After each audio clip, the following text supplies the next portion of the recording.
তারা হানাফি দাবি করে মিলাদ, কিয়াম, শবে বারাতের হালুয়া, রুটি, তারপরে জশ্নে জুলুস, মিলাদুন্নবী, আরো যত শিরক এবং বিদাতিক ধর্মকর্ম, মাজার কবর কেন্দ্রিক যত ধর্মকর্ম আছে, তারা সবাই নিজেকে হানাফি দাবিদার না, হানাফি দাবিদার। তো আপনি দেখান ইমাম আবু হানিফা থেকে প্রমাণ করুন তিনি কবর মাজার কেন্দ্রিক তিনি কোন ধর্মকর্ম করেছেন, তিনি মিলাদ কিয়াম করেছেন, মুখে উচ্চারিত নিয়ে তিনি পড়েছেন, দেখান। হানাফি মাযহাবের মূল ভিত্তি হচ্ছে কে? ইমাম আবু হানিফা রাহিমাহুল্লাহ, তারপরে কে? ইমাম আবু ইউসুফ, তারপরে কে? ইমাম মুহাম্মদ। এই তিনজন হচ্ছে হানাফি মাযহাবের মূল ভিত্তি।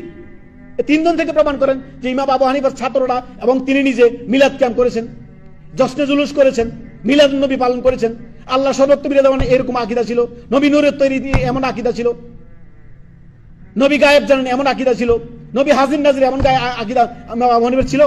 যদি ইমাম আবু হানিফার এই আকীদা না থাকে তাহলে আপনি কিভাবে হানাফি হলেন? ডুপ্লিকেট হানাফি আপনি। খাঁটি হানাফি হতে হলে ইজা সাহাল হাদিস ওয়া হুয়া মাযহাবি, ইমাম আবু হানিফা স্পষ্ট বলেছেন রাহিমাহুল্লাহ, হাদিস যেখানে সহিহ সেটাই হচ্ছে তিনার মাযহাব। সোজা কথা, মুখে উচ্চারিত নিয়ত কখনোই ইমাম আবু হানিফা বলে যাননি। মিলাদ কিয়ামের কথা কখনোই ইমাম আবু হানিফা রাহিমাহুল্লাহ বলে যাননি। তখন তিনি বলেননি, আপনি কেন করছেন? আপনি কোন ধরনের হানাফি? অতএব নিজেকে হানাফি বলবেন আর ইমাম আবু হানিফা থেকে আকীদাও নিবেন না, মানহাজও নিবেন না। ইমাম আশআরী, ইমাম মাতুরিদি থেকে আপনি আকীদা মানহাজ নিবেন আর ফিকহ